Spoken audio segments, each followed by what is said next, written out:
right, guys. He's here. Shit. All right, everybody. It's Brak o'clock. It's fucking time, guys. The album concept hour. It's the album concept hour.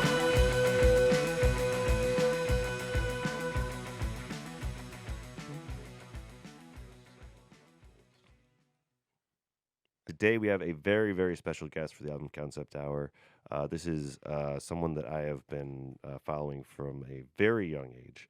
And if you are my age, you probably know him from Space Ghost Coast to Coast or The Brak Show starring Brak.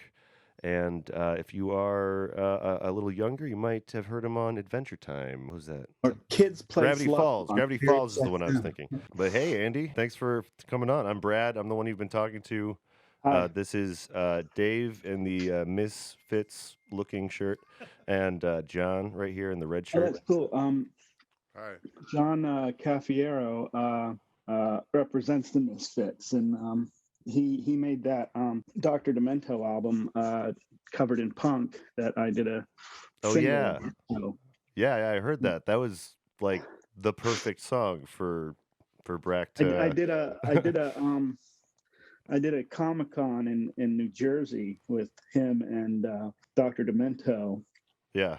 It was crazy. It's still crazy that I know Dr. Demento. That's awesome. Because I grew up, He's- loving him, and Yeah, and, he's like the great grandfather of like my comedy. Ushered in so many important people, at some point we were going to have a panel, and he came up to me and he said, "You have your ukulele. Would you mind accompanying me in the song Shaving Cream?" And I just clapped. It's like, what did you just ask me? Did you That's and did you fucking do it then? fantastic. Oh yeah, and he said you can write some lyrics if you want. So I Wow. wrote a bunch of lyrics where, like, to make it look like I didn't understand the song. So instead of shaving cream, I rhymed everything with shit. And instead of shit, I would sing stuff that tried to rhyme with shaving cream. It was stupid. Oh man, that's really That sounds cool. hilarious. How old is Dr. Demento? Like, because I've only ever heard I don't think I've heard his clips of his show. Actually, I've only ever heard people talk about it because it's a He just local turned- Yeah, California thing, right? he just turned 80. Wow. You can, and he's still doing his show. It's streaming, and you pay for Okay. the service or whatever. Yeah, Or you can pay by the episode. yeah. So yeah, he still does his show. So Yeah, when we did a signing at Amoeba Records in LA yeah. for this covered in punk album, and so it was Dr. Demento. I was sitting next to what's her name from Missing Persons. That was weird. And on the other side of me was one of the Barnes and Bardens guy that's not Billy Mooney. So that was just a whole surreal experience. And Yeah. so after that, it was just John and Dr. Demento and I Yeah. went to dinner, and dinner was almost over, and Dr. Demento said, "Well, I better get my Uber." And I'm like, "You don't got to get an Uber. I'll take you home." Like, I'm pretty far out. And I'm like, I don't care. And so I drove him home. Yeah. Which was like weird. And then we got to his house, and he said, "Would you like to come in and talk a little bit or whatever?" And I said, no, my wife is probably expecting me and my daughter and blah, blah, blah. And he said, "Oh, okay." Went to the door. And then I just sat there in the car for a minute, and I thought, Dr. Demento asked me into his house. And so I was like, got out of the car and knocked on the door, and I said, "Can I see your record collection?" Yes. That's in the back of his house. Man. And there was this area with these reel-to-reel tapes. Yeah. And one of them said, "Another One Rides the Bus, Alfred Yankovic." Yes. Oh, It was a demo. So or something. much And I was like, yes. "Should this not be in a vault in here? Should you not have a safe?" He's like, Yeah. "You think so?" He locks it up pretty good, but he's got, oh my gosh, his LP collection. He's That's got amazing. thousands and thousands and thousands. So you have like a whole room dedicated to It's all a whole that. shed in the back Yeah. of his house, and Oh, that's where man. he does his recording of his show. Oh, now. okay. Yeah. Because now, I mean, nowadays you don't really need to go to a studio necessarily. No, he has his own setup. Amazing. I need to catch up on Dr. Demento because like I'm like inspired by the people that he inspired. You know what I mean? It's a lot more people now too. Yeah. With drdemento.com, you can. He's just got all his latest shows. You can also get back shows. I have all sorts of crazy my stories like God. that, right? I mean, I sure do. you've been doing this for a while. Uh-huh. You know. Hey, sir, I have a question for you. And if you can't do this, I totally understand. Who but are you talking to? Because He's I don't believe he's understand that word. sir in reference Just to yourself. Just say Andy. Andy, I'm sorry. Andy, It's all right. could you do a promo for us as Brak, or is that like not? Oh my god. Oh my God, really? Everybody, give Holy me a shit. Oh God, you're He's my reaching hero. out to I'll me. put his You're fan my base. hero right now. Yeah. That's I'm gonna be. It's gonna give me a goosebumps a little bit this first half of the podcast probably. I listened to the album yesterday, and Oh yeah. Oh my it kind God, of, that's awesome. as a Star Wars. Well, I'm not so much of a Star Wars fan anymore because of the stupid right. later movies, Right. but Yeah. understand. as like a childhood Star Wars fan, it kind The of original trilogy, right? Yeah, It's the kind- magic. It just kind of angered me. Yeah. Understandable. Yeah. There's a lot.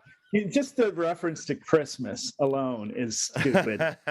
And then Yeah. in like the song "Bells, Bells, Bells," C-3PO is going, "What if Einstein said this?" Yeah. Yes. Yeah. It's very Yes. it breaks the fourth wall so hard. Like we know about Earth and Christmas. The only theory I had is that they lived for this whole time and finally ended up on Earth. But that theory is thrown away with what can you get a Wookiee for Christmas? Because they're obviously seeing that Chewbacca You know, and Han Solo. I did think about that, and you know, in the canon now, we don't know what happens to Chewbacca. Maybe he gets a frozen carbonite for a period of time, 500 and years. he's just lugged around from place to place by 3PO and R2. And then they just unfrost him whenever they need. They're like, him. you know what? It's Christmas time. Let's get We want our Wookiee Chewbacca back." out here. We got him Maybe the they best thought gift that- ever. Maybe they thought that Han Solo and Luke Skywalker were still alive. That's true. That they do mention both of them as if they are around. So Yeah. I'm so glad that this is what you picked. By the way, for the rest. yeah. of it, too, you know, I think we're it's just gonna great. put holidays in great. October from now on. Well, I thought this would air. This would be on after the Oh, fact. No. No. Sorry, I do stuff pretty like quick. We're and usually we turn no over more pretty than quick, I like guess an is what I'm saying. episode behind. You're a lot faster than most. I made Yeah, you've got a I made few- a few recording tricks. for somebody's wedding this weekend because I can't get on Cameo. So somebody What? tweeted, could you make a video for my Why can't you get on wedding? Cameo? I wish you could be on Cameo. I'm like, Yeah. I can't get on Cameo, but I see all these other stupid, dumb, no-name bands on Cameo, and Yeah. Are there I don't rules for know. Cameo? What? Yeah, like, I do you have don't- to have like X amount of like Twitter followers or something? I don't know. Like, I tried like 3 times. I only have 4,000 Twitter followers. Somebody had a Brak Twitter account before me and was getting. oh, okay. Did they Fuck that maybe? guy. Did they think it was you? Did they? I think at first because he kept talking like Brak, but then eventually he gave me before he gave me the account, he said follow me, but I don't even know the password to that account anymore, so that account is dead, I guess. Yeah. Yeah. That's how that But works. yeah, I can't get on Cameo, so I made these people Yeah, that's a cool. video. I gave them wedding advice and sang Like, wait, you gave him wedding advice like as Brak? Or- as Brak, and then I That's, Oh my that's fantastic. And That's then I fantastic. covered in Brak singing "We Belong" by Pat Benatar. Yes. For the night, we belong to the thunder. We belong to the word. Oh my god. Oh, forget it. I forget the word. Oh my god. Doesn't matter. Can you do something go like so, that you for go our so promo? close. You go so Like, You know, into it so fast. listen to the I did a- hour. I did a thing at the end of June at the Chinese theater in Hollywood, and it was for like a film festival, and they showed the Brak show, and Okay. they later showed Aqua Teen Hunger Force. Yeah. He showed 10 episodes of the Brak show all at once, and we had a Q&A afterwards, and he was like, well, what does it feel like watching the show after so long? And I said, it reminded me that I'm not wearing a watch. Painful. I wrote lyrics on the plane before I got there, and I had my daughter come on stage and hold the lyrics up, but I wrote a version of I Love Beans to the song In the Air Tonight. Yes. Oh my god. Like I can't even imagine. I'm a lento, toy and pinto, navy northern. Oh Lord. And free holy Negroes. Oh Lord. Oh Lord. And then I told Oh him my. the song. At some point, I tried to match the lyrics. I tried gonna to translate mirror this. the song. So Yeah. at some point, he's singing about chili, and what was it? Always a pack of lies. What was it? I don't know. He says. Always a pack of lies. So mine was, along came a pack of flies. Some would say there's beans. He'd put them in there. He did. I saw him with my own two eyes. And then I'd smile a big grin. I'm about to dig in. And then came a pack of flies. How could I ever forget? It was the first bean, the best bean I ever ate. I ever at. Wow. So you like make this stuff up pretty fast. That's pretty cool. I was wondering kind of like what your process was like a little bit, but it just comes to you. Yeah, because Brak is the closest to me as anything else, so it's just easy to do it. Yeah, I'll just go to a coffee shop and just write shit and see what hits the wall, and yeah. What's the up? only place that still plays the music is Kids Place Live on Sirius XM. Oh, okay. So there is a place where like you can find it then. I'll still play Musical Barbecue and all that. Yeah. I smell turkey. Tuna fish. Big beef jerky. Potato knish. I was following you when I was a wee little boy. Little lad. Probably like maybe 6 or 7 is when I think you came onto the scene. We feel old. I am. Yeah, you're gonna probably feel it a couple times. You were the original adults. You were part of the original Adult Swim, homie. Like what I can know. we say? Right? Yeah. We watched that when we were in high school. I'm trying to claw my way back in now too. I'm trying to figure out how to bring it back, but well, I mean, so one time. This is one thing Adult Swim did that was the one time they pissed me off more than anything. And for like April Fools, I think it was, they said the Brak show was coming back. And then in like seconds later, they said, just kidding, the Brak show's not coming back. I'm like, why would you do that to me? For like...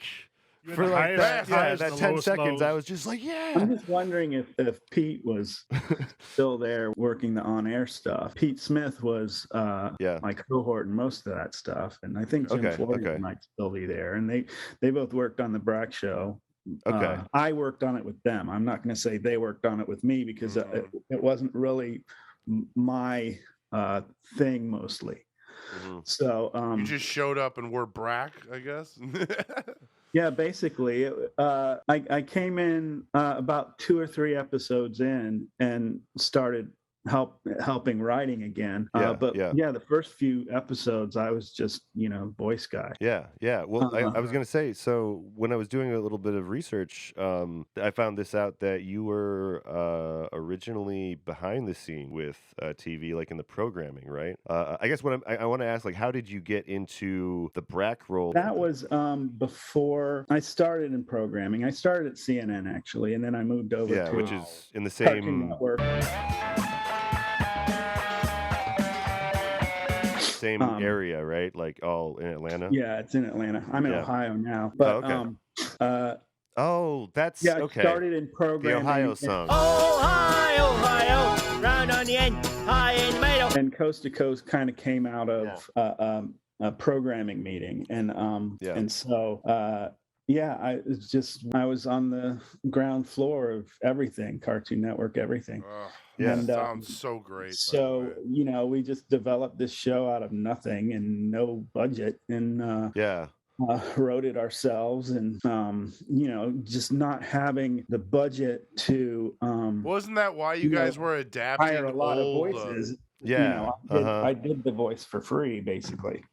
Yeah, Wow. yeah, just to like get it going, get it off the ground and stuff. Yeah, and I still don't make anything from any Brak stuff. Really? You don't make anything? No. There's not like because a Brak plush out there. I made some. I got paid a little bit, for the initial recording, but no, I don't. There's no residuals. There's nothing. We weren't union. Yeah, yeah. Aqua Teen is union now. Okay, so I believe that. I did a little Oglethorpe about a year and a half ago, and that was union. So I'll probably see something from that later. Yeah, because that's if you don't know, that's like that kind of stuff trickles in over time. It's not like sometimes it's real nice. Like I swear I did like a 5-10 minute read for Trip Tank. Oh yeah, Trip Tank. And they put me in 5 shows, so I'll like make most of my residuals off of just little tiny voice. Well, yeah. Well, I tell you Trip Tank. The Gravity Falls is another big one for me. I was barely in the last 3 episodes, and Disney just airs the crap out of it. Yeah, that's a big show. It's a big deal. So I'm glad you're still like getting voice work and everything, because I love when I run into it. Getting voice work. Oh, okay, sorry. But if you're listening out there, that Aqua Teen thing. So yeah. Yeah. I think you're due for revival. Revival. Come on, people who are listening, let's make it happen. Do you have a list of like voices? I'm just curious. Like, is there like a list of like ones that you like come back to? I'm just curious as like an improv fan. There's a guy at work I mimic all the time. Yeah. I work at Carvana now, and it's just funny because I'm here in Newark, Ohio, my hometown, taking care of my mom. So I had to do something in the meantime. So I'm working this job, like driving cars around. That's awesome. So there's this like local guy. We've gotten to know each other pretty well, and we're friends. And he's finally heard my impersonation. But every single time I get to work, he's like, "Do you hear what that fucking asshole told me to do last night?" Every time he's like, and he's talking about our boss. Did you hear that? And now I can't tell my boss to listen to this because he's not a fan of Brak. He's not a fan of your work. I don't think he knew about. We came from different worlds. We both graduated from the same high school at the same year. You don't like bring your puppet in. You're like, hey, you remember Space Ghost? Whenever I pull that anywhere, it never works. Yet friends who will wear a Brak shirt just with a little tiny Brak on it, people will go, "Hey, I like him. I love him.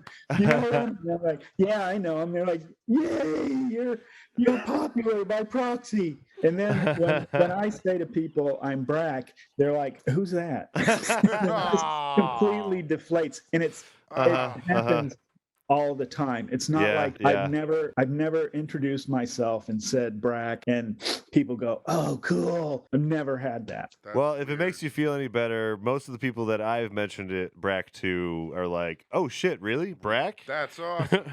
even my parents liked Space Ghost Coast to Coast. So But the voice I normally go to is mostly the voice I go to is, "Hey, what you doing?" But the voice that I've done a lot that I normally go to is Brak. I mean, it's just my voice. yeah. I was at Comic-Con San Diego. Last time I was there, I was just hanging out with a bunch of people from this LA studio, and they like a couple of them just nailed me right off. They were like, "You're Brak," and I was like, "How? What? You got that from my voice?" And they were like, "Yeah." So that That's was just fucking weird, awesome. and Yeah. because if you talk to Tom Kenny or people like that, you can tell that there's SpongeBob in there somewhere. So I guess definitely. you can hear it occasionally. Oglethorpe, at first I didn't know it was you, and then like after a while it started sinking in. I'm like, wait a minute, it sounds familiar somehow. Well, I could always do a good German accent, and I think I did the German accent so well that my wife at some point believed that I spoke German. So we go to Germany at Christmas time like 4 times, and she thought I actually knew how to talk to people. Did you ever go into that accent while you were there? Oh no. Okay. All I knew is, "Can I have a beer, please?" Which is kann ich bitte haben eine Beer? And yeah. That's important. That's important to know. Yeah. That's all you need in Germany. That's one of the most important sayings in German too. By the way. Kind of got a ring to it too. It's all about the beer. It's all about das Bier. The Bieren. in Himmel ist mein Bier. And when we're gone from here, our friends will be drinking all the beer. Is that how the saying goes? It's an old polka song. In heaven there is no beer. That's why we drink it here. Oh no. And when we're gone from here, our friends will be drinking all the beer. Hey. You were obviously influenced by that kind of like jaunty tune with some of your music stuff, right? Like it seems like you guys really like, I don't know, no, it's just I've always more like Showtime, like. Well, I was always big on just stupid novelty music. Yeah. And even like dry smile on a paper plate, slap it right onto your face. It's basically Yep. At the same level as Mr. Frump in the Iron Lung by Weird Al. Mr. Frump in Iron Lung. Now I want a Weird Al Brak collaboration. Weird Al, you know what's funny is that Weird Al was on the Brak show, but our characters never crossed. Oh, really? It was a weird episode. Yeah. Weird Al episode. It's a Weird Al episode. Yeah. But you never were in the same studio with him at when that was recorded or anything, like? No. But I've had lunch with him a few times. I would see him at all the animation rap parties in LA. So he was everywhere. He was my first live concert. He had graciously had my wife and I come to his concert in Atlanta, and this was like his first concert after the tragedy of his parents. Oh my God. And he actually, we were the only people that he had on the bus that night. There was no like meet and greet or anything. He just had Stacy and I on the bus, and we were there for like a couple hours and drinking Yankovic family wine and 2-liter bottles, by the way.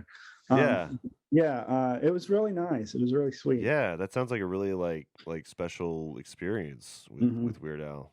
Because he was finally freed of his recording contract with whatever records he was doing. So that I think that's why you haven't seen an album from him for a while. But still, he doesn't have to do that. Taking a well-deserved. Well, no, I mean he can tour forever, show up on any show. He can he'll be fine.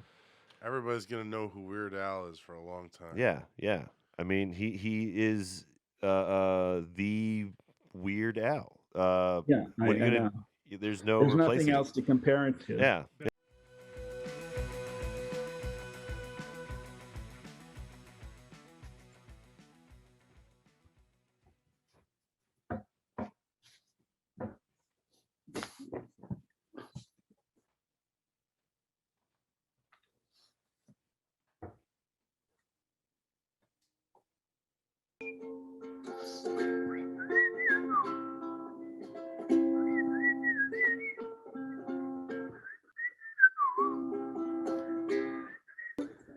We've been together too long.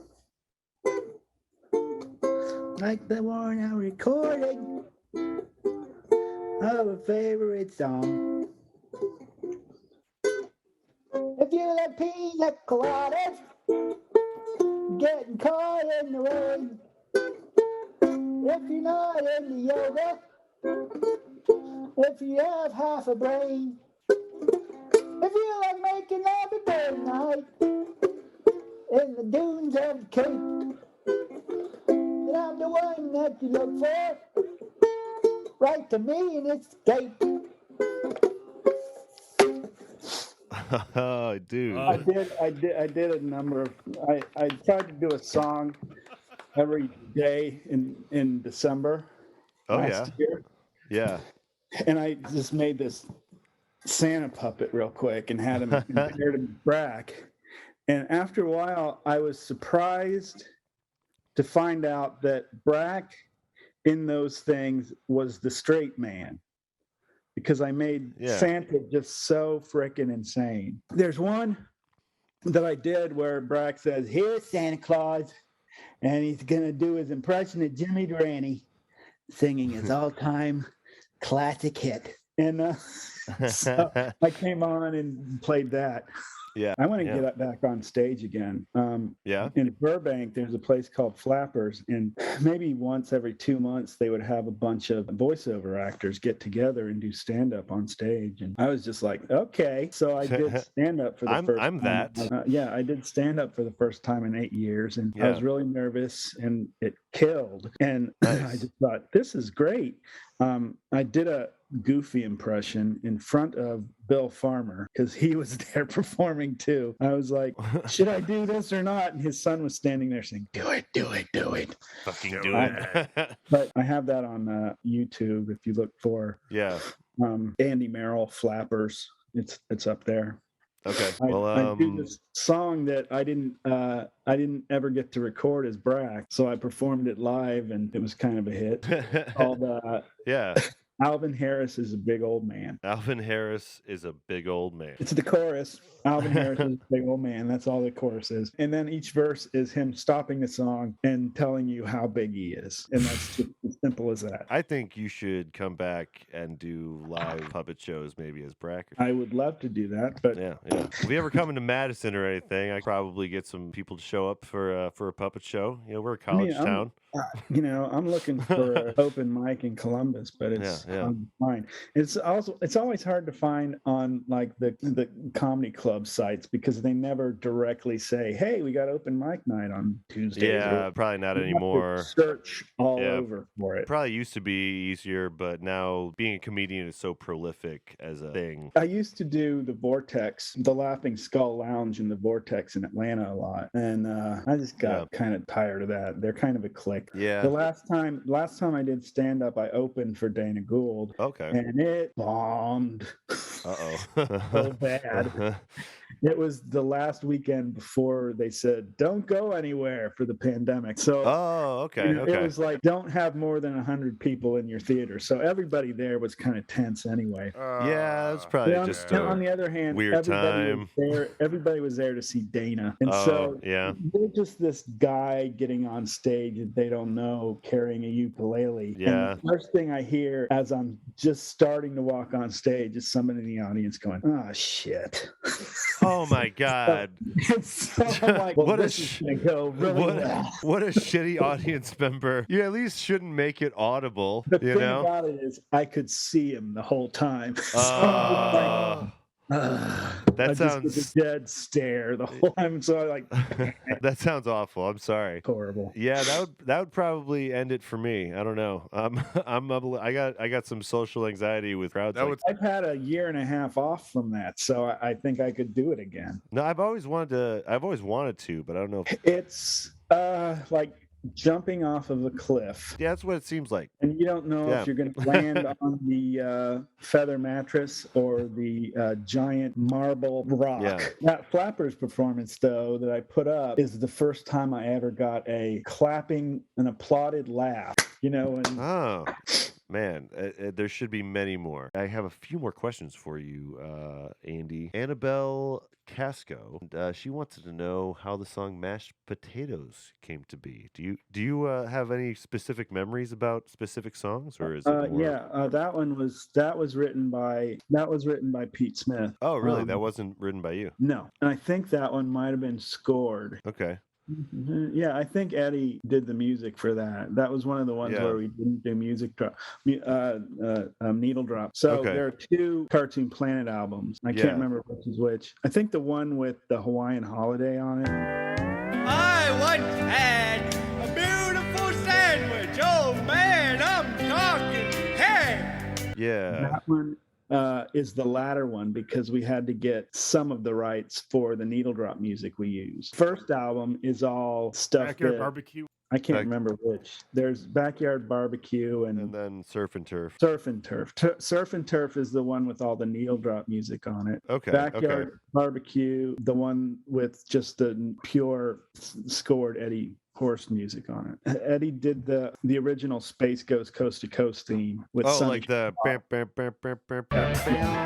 So it was Eddie and Sonny Sharrock and I don't know who else. And I did the musical episode with Steve Allen. I wrote that episode, and I worked a lot with Eddie on that one because we went to the studio and we had a 30-piece orchestra. It was insane. So yeah. How did that feel? Kind of like taking kind of your comedy songs and then applying it to this kind of big grandiose recording. Was that just mind-boggling, or what was that like? Mind-boggling. Eddie was the kind of guy. He was amazing. All you had to do was go in and say, here's the song. I'm sitting on my butt and everybody's having fun. And then he'll completely score it and it'll sound like that, but it'll have this giant, beautiful score behind it. Yeah. There's some really beautiful stuff throughout your discography, and listening to the Christmas album that we just listened to, Christmas in the Stars, there was a couple times 5 of the stars.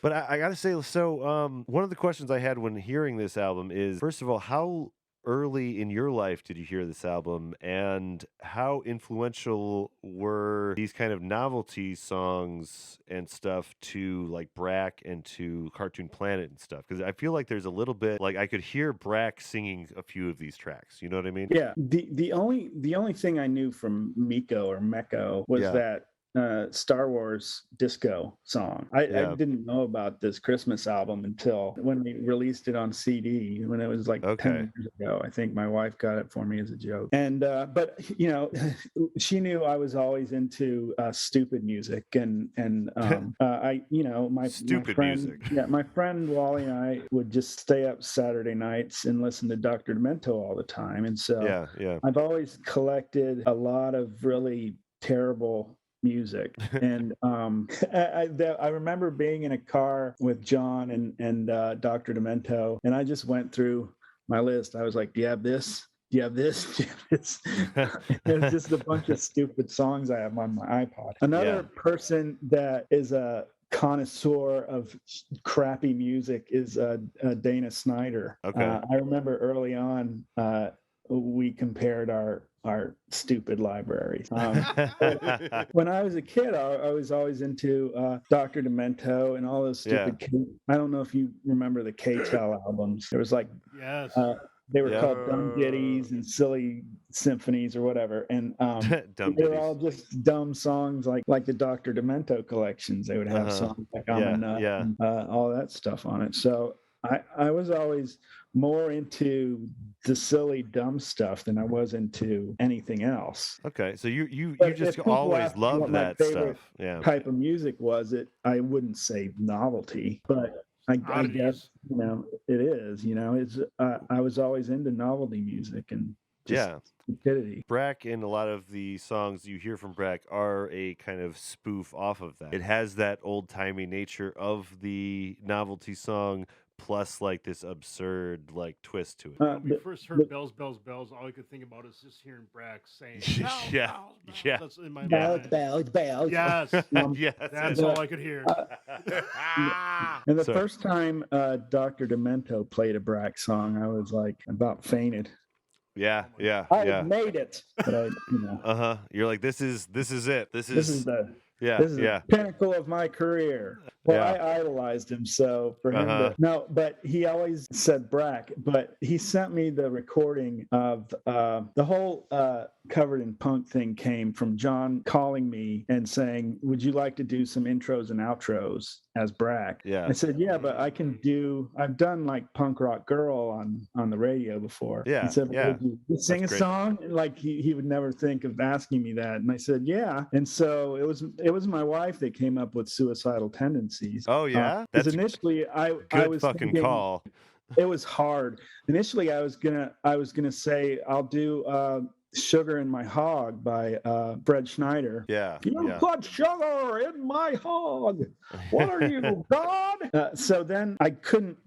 I had to figure out how to play it. Yeah. So my daughter was taking guitar lessons at the time, so I just paid for a lesson to try and get better chordings and fingering things for the song. And so all the ukulele in that song is me. And the thing is, I recorded it you record it kind of in a backwards way. I didn't do the music first and then sing over the music.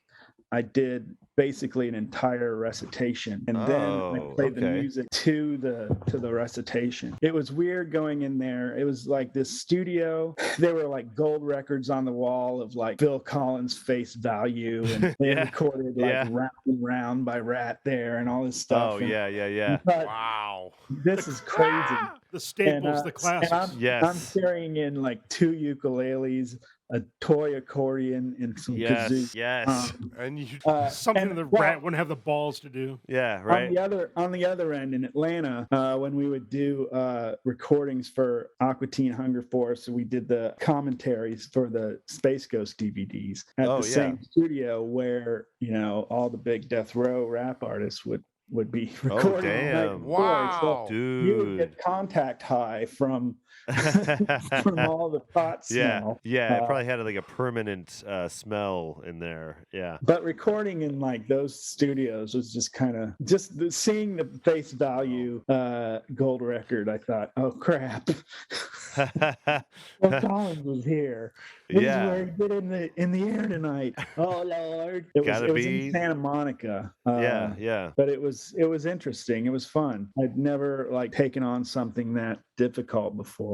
Yeah. It's not something I can ever perform live. And inserting a burp in there was well, yeah, I mean that's very popular.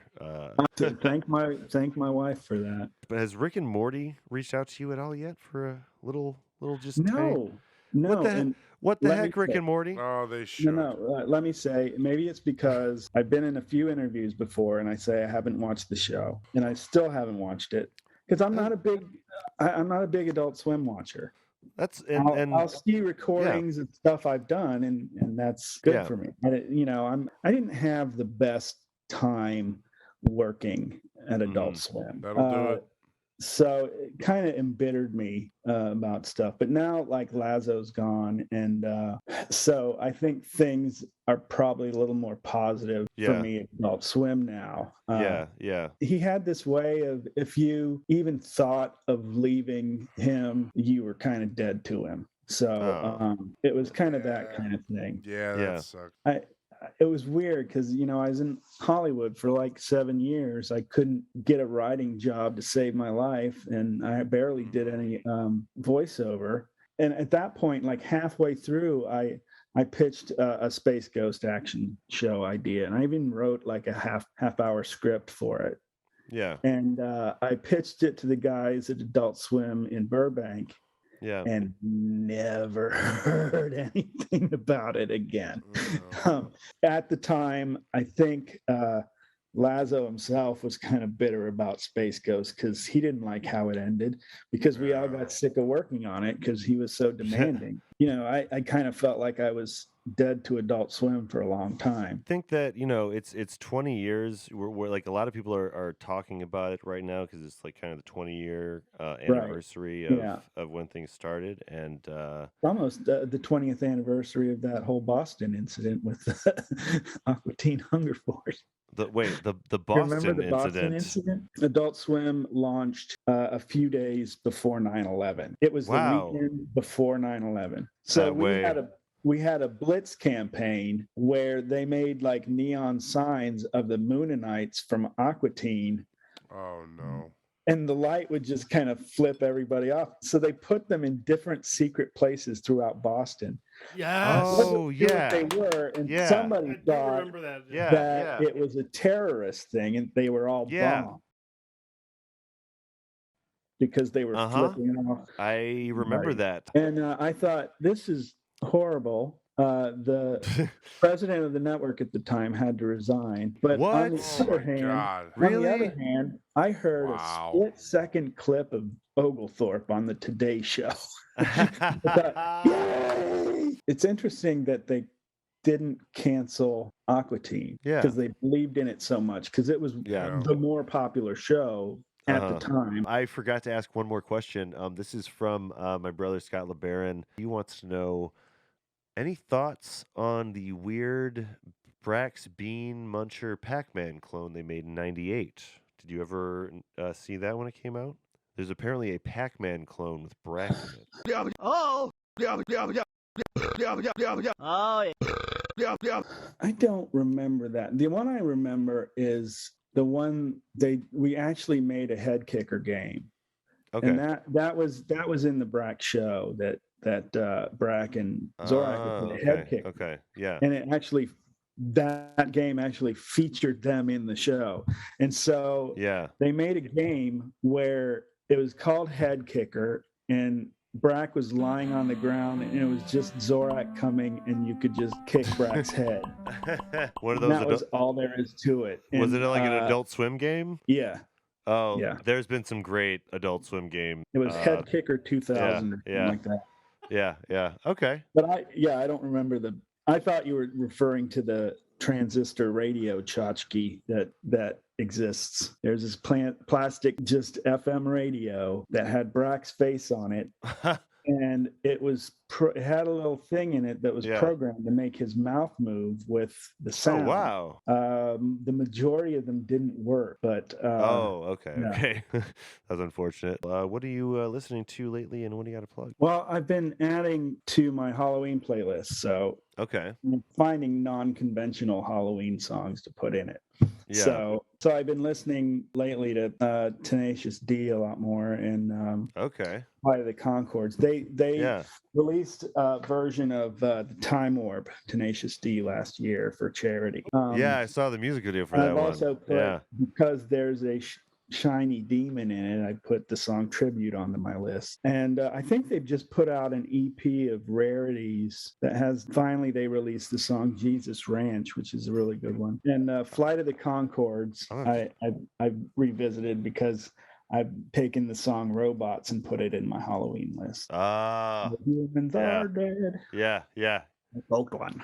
Okay. And my daughter has really gotten me into South Korean and Japanese anime and all of this stuff. And she got me into Demon Slayer at first, but then she was like, I said, did you watch this and this episode? She was like, no, I started watching Erased and I can't stop watching it. So there's an anime series called Erased, which is really good. And then like maybe a year later, they did a live action version of it. I just finished. I watched Squid Game all in one sitting last weekend. Oh, wow. Still need to see it. Before that, I watched Alice in Borderland, which I kind of liked better. That's what someone I heard. One of my friends said. Through Squid Game, it's all about Alice in Borderland. I'm like, all right. I don't know what any of that means. I thought it was. It's kind of the same concept almost. It's about game playing. It's about death. But I don't know. I think the concept of it is a lot more mysterious and interesting, I think. Yeah, I think I'm going to have to watch them both now. But did you ever see... There's another thing. The movies, Train to Busan, I'm sure you've probably seen. Mm-hmm. Streaming network Shudder has the sequel on it. It doesn't feature all the original characters at all. It just is the same element in the same time. It's called Peninsula. And that one's really good. Yeah. I like a lot of stuff that they do in Peninsula. There's a lot of great action in it. I was reading a manga called I Am a Hero, and it's about a zombie apocalypse. And I just recently saw that they made a movie of it and it was on Amazon Prime. Do you have any projects that are coming up? Well, sometimes I work stock-in, where I check the cars in and I drive them over to the inspection area. And then sometimes I'm in the inspection complete, where the cars are taken and put into the different places where they can get their glass changed or so that's okay. Yeah. No, I'm trying to. I'll just say I'm trying to bring Brak back, and it has to be a fresh idea, it's hard with Brak just because it's easier for me to just go on and do some shorty little thing and that be that, because I think the more funny bursts of Brak in a shorter amount of time is easier to take than 10 hours of the Brak show. I'm not saying I don't want something big for him. It's just I have to figure out a way to use him in a short dialogue way that works and is noticeable. I think social media might be a good place for that. I think he would be really popular on TikTok. Yeah, TikTok actually. I mean, it's kind of built for a Brak type character. Brak's got songs, I tried all the stuff that I did last year with the Brak puppet and Brak and Santa. I tried to make it less than a minute and a half. A minute is the perfect postable time. For any of these sites. If you go a minute and a half, then it has to go off Instagram and into this other deal thing. I tried to keep everything under a minute so it would be just quick and funny and noticeable, but I don't know how many people notice. So I think I started doing that because at the beginning of the summer when the pandemic started, somebody had sent out posted the old Don't Touch Me video. None of us posted it. Somebody else posted it a long time ago, and it got 3 million hits. Oh, wow. I think most of those people don't know who he is, but it later kind of showed up in another video that the Lincoln Project put out, and it was just the audio over First Lady Melania slapping Trump's hand away. So that was out for a while too. So I thought I'm gonna capitalize on this and try and sell a Brak puppet show. And it's weird these days with content. You really don't know what's gonna stick. I know it's weird. There's an amazing new show on Nick. It's about it's kind of in the fantasy realm with dragons and Vikings and stuff like that. And it's all puppets. And just the graphics on it and what they do with them is just really amazing. I wish I remembered the name of it now. It's pretty great. Yeah. It's been really, really fun talking to you, Andy Merrill. Thanks, man. We should probably try to cut off the end of the podcast. It's been a really, really fun conversation.